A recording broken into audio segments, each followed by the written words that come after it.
Summer करेगा रूही की मदद। रूही शादी के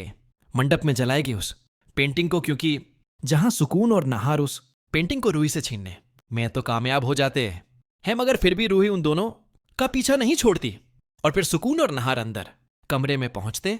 हैं, जहां नहार कमरे का दरवाजा बंद कर देता है और सुकून को उस पेंटिंग में जाने को कहता है। इतने में घर वाले भी रूही के पास पहुंच जाते हैं और रूही घर वालों को बताती है कि नहार सुकून के साथ अंदर कमरे में है। इसलिए जब नहार दरवाजा नहीं खोलता तो समर अपने जीजा जी के साथ मिलकर दरवाजा तोड़ देता है। लेकिन अंदर का नजारा देखकर रूही के होश उड़ जाते हैं, क्योंकि सुकून तब तक पेंटिंग के अंदर चली जाती है और पूरे कमरे में ढूंढने पर भी उसे कहीं सुकून नहीं मिलती, जिससे दादी रूही को ताने मारते हुए कहती है कि आखिर रूही क्यों बार बार सुकून के पीछे पड़ी रहती है, जिस पर रूही घर वालों को यह यकीन दिलवाने की कोशिश तो करती है, मगर दादी की वजह से किसी को भी रूही की बातों पर यकीन नहीं होता कि नहार के साथ सुकून भी इसी कमरे में थी। लेकिन रूही भी फैसला कर लेती है कि अब वह जल्द से जल्द इस पेंटिंग का राज पता लगाकर रहेगी कि आखिर नहार इस पेंटिंग को हासिल करने के लिए पागल क्यों हो गया और अचानक सुकून कहां गायब हो गई।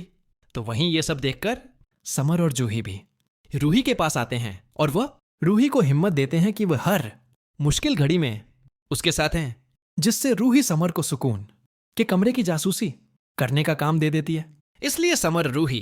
की बात मानकर सुकून के कमरे के बाहर खड़ा हो जाता है, जहां से कुछ देर बाद नहार सुकून के साथ बाहर निकलता है, जिसे देखकर समर के रोंगटे खड़े हो जाते हैं और उसे समझ नहीं आता कि जब कुछ देर पहले इस कमरे में सिर्फ नहार था तो आखिर अब वहां सुकून कहां से आई। इसीलिए नहार जल्दी से यह बात रूही और जूही को बताता है कि रूही उस समय बिल्कुल सही कह रही थी कि सुकून उसी कमरे में थी, जिससे रूही का शक यकीन में बदल जाता है कि वह पेंटिंग भूतिया है। तो वहीं सुकून भी नहार से साफ साफ कह देती है कि वह अब और इंतजार नहीं कर सकती। इसीलिए अब नहार को जल्द ही सुकून को अपनी पत्नी बनाना होगा, जिससे नहार सुकून की बात मानकर उससे कहता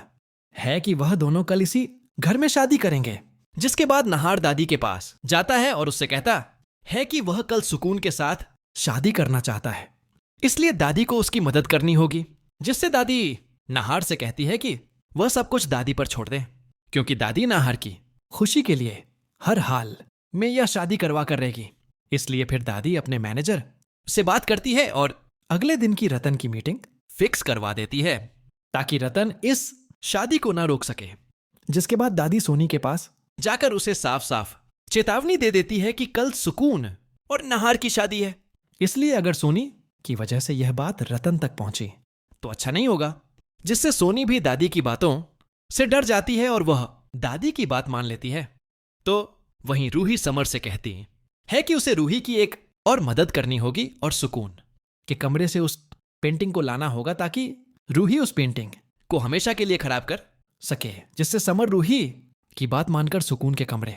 में काफी तलाशी करता है, मगर वहां कोई पेंटिंग नहीं होती, जिसे देखकर रूही और समर को समझ नहीं आता कि आखिर सुकून उस पेंटिंग को कहां छुपा सकती है। मगर तभी रूही को ख्याल आता है कि हो ना हो सुकून ने नहार से वह पेंटिंग छुपा